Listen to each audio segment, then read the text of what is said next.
E no próximo dia 2, o Plano Nacional de Resíduos Sólidos completa 4 anos. Prazo final para os municípios se adequarem às novas normas, a extinção dos lixões e a construção de aterros que sigam as normas ambientais são as principais metas. Dados do IPEA, o Instituto de Pesquisa Econômica e Aplicada, divulgados em 2012, apontam que o Brasil tinha 2.906 lixões em atividade em 2.810 municípios. A Lei da Política Nacional dos Resíduos Sólidos é uma lei de 2010, de agosto de 2010, e ela previu inicialmente um prazo de 2 anos para que a União, os estados e todos os municípios fizessem um plano para dar o tratamento adequado ao resíduo sólido e que, em 4 anos, houvesse a erradicação dos lixões. E na semana em que o prazo para a extinção dos lixões termina, metade das cidades brasileiras ainda não se adequou. É o caso do Distrito Federal. Desde janeiro, então, de 2013, houve uma série de recursos apresentados basicamente pelas empresas que tinham interesse na competição.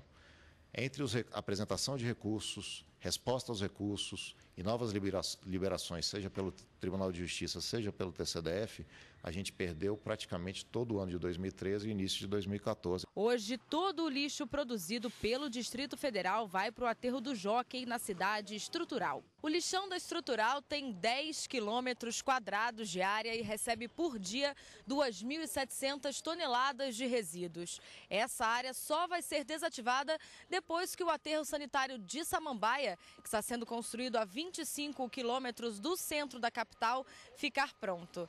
Mas esse prazo deve exceder 1 mês do que foi determinado pela lei. O lixão da Estrutural fica a 15 quilômetros do centro da capital e, segundo a superintendente da AGFIS, órgão responsável por fiscalizar a coleta e o descarte de lixo no Distrito Federal, a distância para outras cidades faz crescer o número de lixões clandestinos. Em 2007, foi diagnosticado que dentro do Distrito Federal havia 507 pontos de descarte irregular.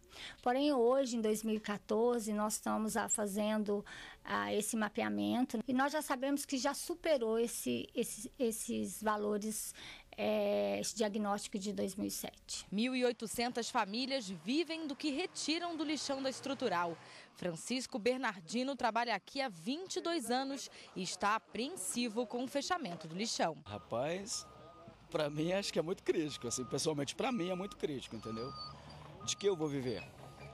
Mas assim, no momento eu não penso só em mim, porque eu tenho 22 anos trabalhando aqui. Aí são 1.800 famílias, então eu penso em todos, entendeu? Como ficaria essas 1.800 famílias se o lixão fechasse hoje? O SLU, junto com outros órgãos do Distrito Federal, então passou ao projeto que totaliza 12 centros de triagem para comportar esses catadores. Centro de triagem é uma estrutura mais adequada ao trabalho, onde você tem equipamentos, você tem vedação a problemas climáticos, então são estruturas cobertas, tem sala de treinamento, banheiros para tomar banho, refeitório e várias estruturas que hoje não existem nos locais onde eles habitam. O governo do Distrito Federal não pretende pedir a prorrogação do prazo, mas a Confederação Nacional de Municípios entrou com mais um pedido na Secretaria Nacional do Meio Ambiente para mudar a data final. E para conversar com a gente um pouco mais sobre a Lei de Resíduos Sólidos e as consequências para as cidades que não cumprirem a determinação de acabar com lixões a céu aberto, eu recebo agora aqui no estúdio o advogado e mestre em Direito Sustentável, Fabrício Ramos Ferreira. Doutor Fabrício, boa tarde. Obrigado pelo convite, Rafaela. Eu que agradeço a participação do senhor. Como vimos na reportagem, eu acho que o maior desafio, podemos dizer, que é o fim dos lixões, não só aqui no DF, mas em todo o país. A questão da manutenção de lixões a céu aberto é um desafio para o Brasil inteiro em razão da quantidade de lixo produzido pelo cidadão, uma média diária de 750 gramas a 1 quilo, 1,1 kg por pessoa por dia, sendo que 80% desse material gerado pelo cidadão vai simplesmente para o lixão. Ou seja, vai para lá o lixo orgânico, o lixo seco, o lixo que poderia ser reciclado, que não passa por esse catador, e o grande problema disso é, por exemplo, a geração de chorume que vai infiltrar ao solo e contaminar um lençol freático que o vizinho do lixão pode utilizar por um poço artesiano para poder regar a horta, e o metal pesado que vazou de uma pilha que foi jogada sem a devida destinação nesse lixão vai gerar uma série de consequências que vão prejudicar a própria saúde do cidadão brasileiro.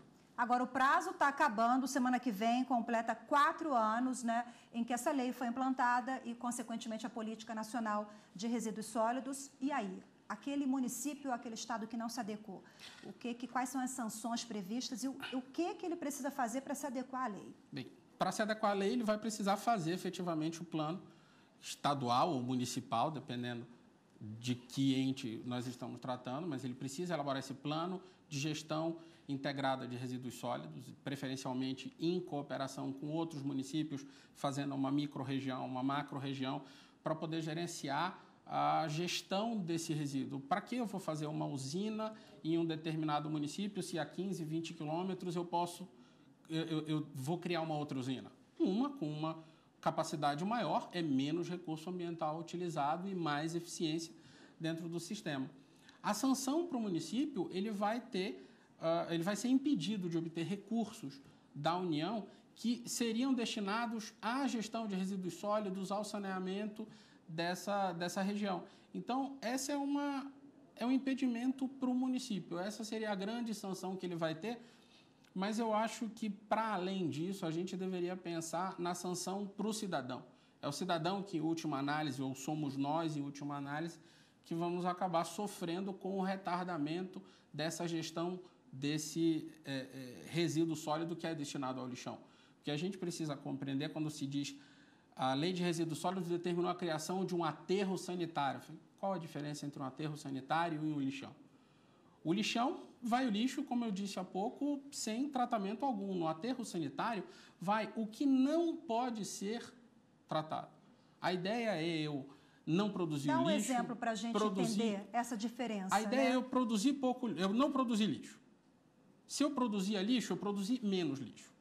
Se eu produzir um lixo e gerou uma latinha de refrigerante, uma latinha de cerveja, reciclar esse produto. Repara, em nenhuma dessas hipóteses eu estou colocando esse bem ou essa coisa no lixo e lavando as minhas mãos da responsabilidade. A Política Nacional de Resíduos Sólidos inclui o cidadão dentro dessa participação. Ele é uma figura ativa também dentro desse processo. A gente fala de coleta do lixo. Normalmente o cidadão diz, eu faço a separação em casa, passa o caminhão, eu vejo o lixeiro juntar tudo e colocar tudo de uma vez só. Isso já chega no destino com a possibilidade de uma gestão mais simples, então, de mais qualquer objetiva. Forma, já é uma ajuda, né? Já é uma Essa ajuda. parceria no do mínimo, cidadão. Já é uma ajuda. E ele também tem a função de fazer a fiscalização disso. Por que o meu sistema de saúde, por que o meu sistema de gerenciamento desse lixo não está acontecendo da melhor forma? Porque eu tenho canais, existem canais para que eu acione o meu deputado, o meu senador, o meu prefeito, o meu gerente de um ente estatal para cobrar isso. Agora, a Política Nacional também, que completa 4 anos agora, né, implantada pela Lei 12.305 de 2010, ela prevê também uma assistência a essas pessoas que vivem dos lixões, é isso? É a grande Inclusive, preocupação. vimos na reportagem pessoas apreensivas, né? O que será da minha vida? O próprio Plano Municipal, Estadual, de Gestão Integrada de Resíduos Sólidos, ele ganha prioridade no recebimento de recursos se a população é incentivada a criar associações, a criar cooperativas, que serão as pessoas destinadas, ou a pessoa jurídica que vai receber esse resíduo sólido para ser beneficiado. Então, essas pessoas não ficam à margem ou não estarão desamparadas com a criação disso. Essa é uma grande preocupação.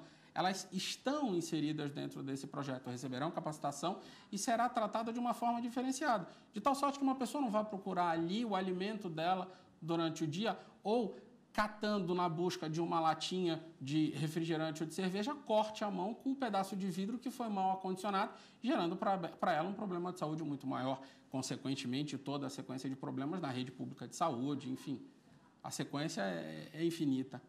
Ok, doutor Fabrício, muito obrigada pelos esclarecimentos aqui. Infelizmente, o tempo é curto. Até a próxima. Muito obrigado.